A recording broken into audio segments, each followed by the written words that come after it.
Sengketa Laut Cina Selatan telah terjadi sejak tahun 1947. Dasar yang digunakan oleh Cina untuk mengklaim seluruh kawasan Laut Cina Selatan adalah 9 garis putus-putus atau Nine Dash Line, yang meliputi sejumlah wilayah milik Filipina, Malaysia, Vietnam, Taiwan, dan Brunei Darussalam.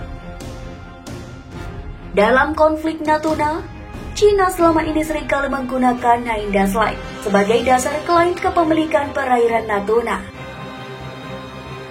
Di sisi lain, pemerintah Indonesia telah menegaskan tak ada yang pernah mengakui Nine Dash Line atau 9 garis putus-putus yang diklaim oleh Cina.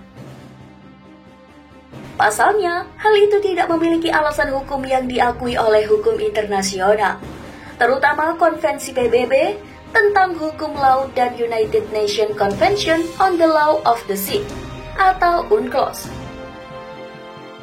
Dalam UNCLOS telah ditetapkan batas-batas ZEE dari setiap negara yang kaitannya dengan hak melakukan eksploitasi dan kebijakan lain di wilayah perairannya sesuai hukum laut internasional.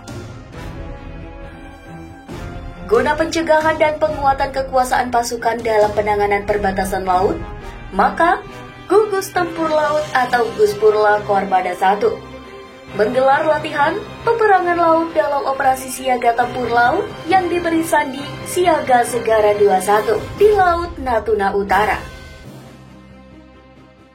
Latihan ini merupakan bagian dari implementasi tugas TNI Angkatan Laut yang selalu siaga mengamankan kedaulatan perairan Indonesia termasuk kedaulatan di laut wilayah Natuna Utara.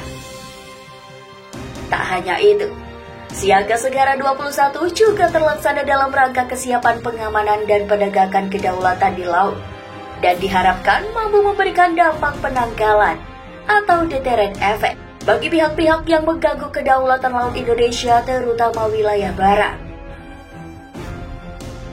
Latihan yang rutin dilaksanakan ini sekaligus menjadi bentuk kesiapsiagaan alutsista dan personel dalam usaha meningkatkan naluri tempur prajurit.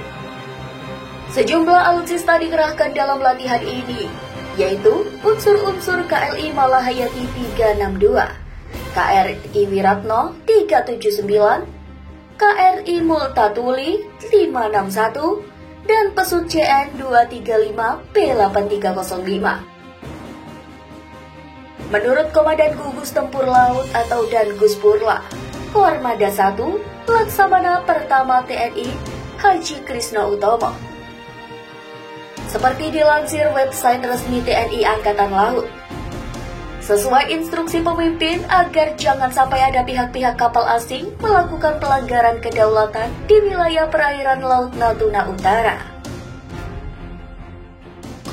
Instruksi bagi kami dari pemimpinan komando atas sudah jelas, agar tidak membiarkan adanya kapal-kapal negara asing yang dapat menjadikan Laut Natuna Utara ini sebagai area konflik bagi kepentingan mereka.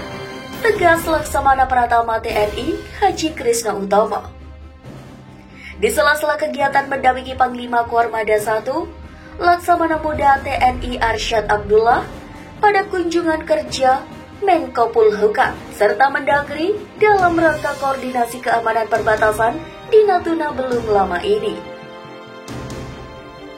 Menurut alumni AAL 1994 ini, wilayah Laut Natuna Utara rawan terjadi pelanggaran kedaulatan, mengingat wilayah ini terhubung langsung dengan Laut Cina Selatan yang kerap terjadi adanya konflik perselisihan asas kepemilikan oleh berbagai negara dan menjadi topik perdebatan dunia internasional. Nah, gimana nih sob? Semoga video ini bisa bermanfaat buat kalian semua ya. Kalau kalian suka dengan video ini, jangan lupa untuk klik tombol like. Dan kalau belum subscribe, Mimin ingetin dulu untuk klik tombol subscribe-nya ya. Sampai jumpa di video selanjutnya.